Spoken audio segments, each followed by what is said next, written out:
We're going to start off today talking about protists. And protists, kind of in layman's terms, are odds and ends kingdom. So pretty much everything that doesn't fit anywhere else goes in the protist section.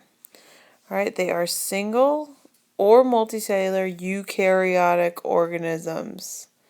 Eukaryotic meaning they have a nucleus.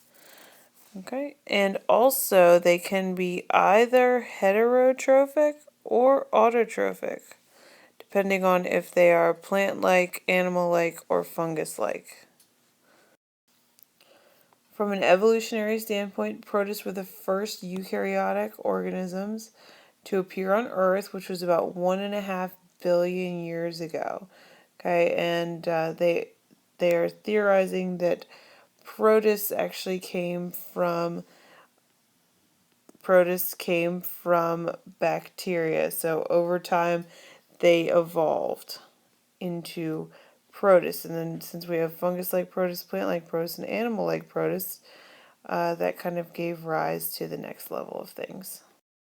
Two main types of movement for a protist is either using a pseudopod, pseudo meaning false, pod meaning foot, so moving with a false foot or like a fake foot, or they could have flagella, which is this here, or they could have cilia, the cilia over here. So we have all these little hairs surrounding their body, and that's cilia.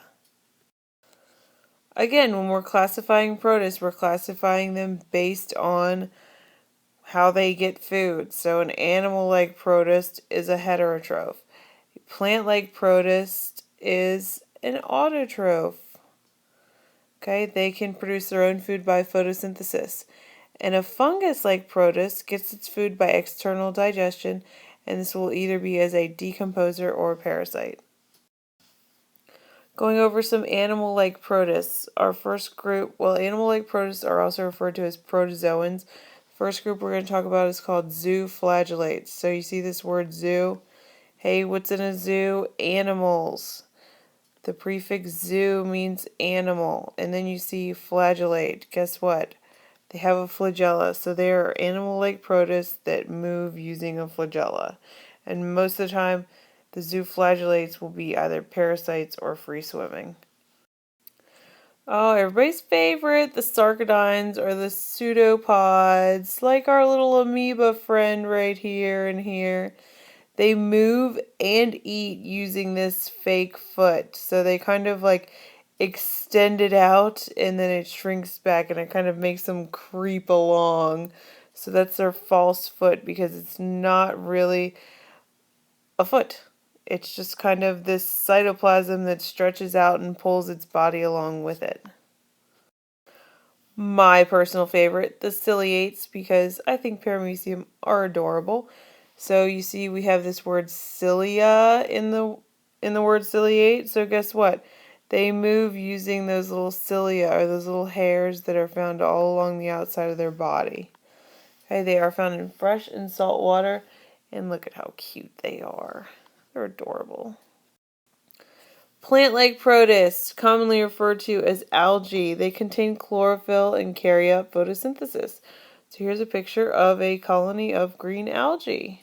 Isn't it beautiful and green? Alright, more plant-like protists because look, it's green. Are euglenophytes. Alright, so they are the euglena. They have a flagella. See it right here? No cell wall, and since they're green, they do photosynthesis. That's why they're a plant-like protist. Alright, diatoms are also considered a plant-like protist, even though they're not green. Okay, you can see down here in this picture, they're kind of brownish, yellowish, a little tinge of green, but they do photosynthesis. Alright, and they are pretty cool because they have these really thin cell walls that are made up of silicon. So here you can kind of see they're almost like, it looks like they're transparent. They're pretty cool. And again, they're found in water environments. Phytoplankton, really small photosynthetic organisms found near the surface of the ocean. And they are super important because they are like the bottom of the food chain in the ocean. category, and they carry out about half the photosynthesis on our Earth. That's a big job for such a little thing. Good job, guys. Alright, here's a couple pictures just demonstrating what I was just telling you about. Here is our phytoplankton. Oh, look, they're doing photosynthesis. It's cool. But you see that they are at the bottom of the food chain. So their presence or lack thereof would eventually affect the polar bear and pretty much everything else in the ecosystem. So, just like right here, see here we have our photosynthesis, we have our phytoplankton. Our zooplankton or our animal-like plankton eat our phytoplankton.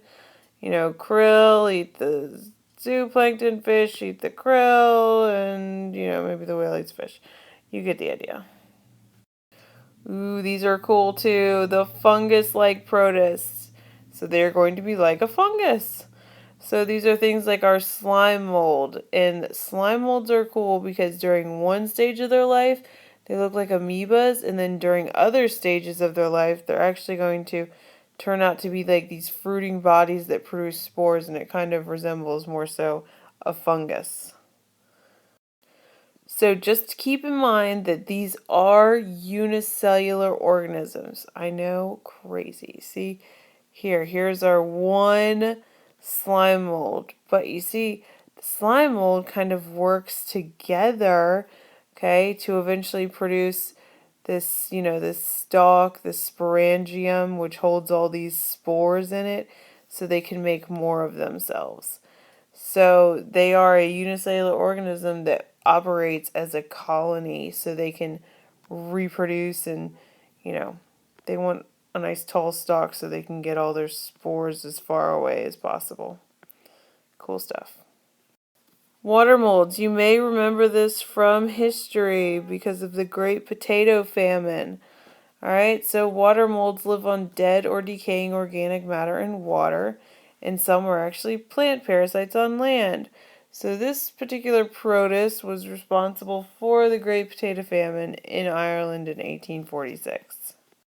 Now, by far, the coolest protist video/song I've ever heard.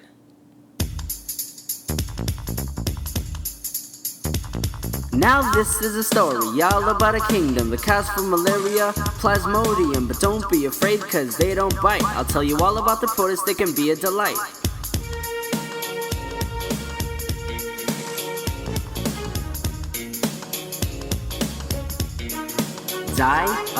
Toms are the cleaners, you can find them in soap. You also use it after brushing in the bottle of scope. Very complex organisms, and that's a fact. Different from all the others by how they interact. Autotrophic, hetero, mixotrophic too. Classifies with the food they absorb or chew.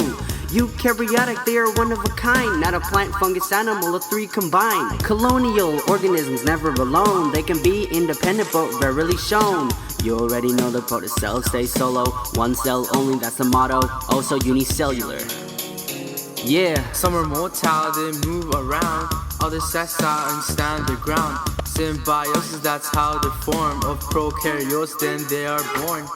The next story I am here to tell is about animal protists. Don't you dare laugh at silly Ophora. Name's probably silly, but will surely scare ya. Hey, check this paramecium here. Spread all over the atmosphere. Cilia is like limbs that they use to move, with an opening like a mouth called the oral groove. Down the groove you go, the food boogie to the beat. Swallowed through the gullet like a throat as it eats. Makes its way to the final destination. Food vacuole for storing its nutrition. After that through the anal pore. Don't believe an explanation is needed anymore.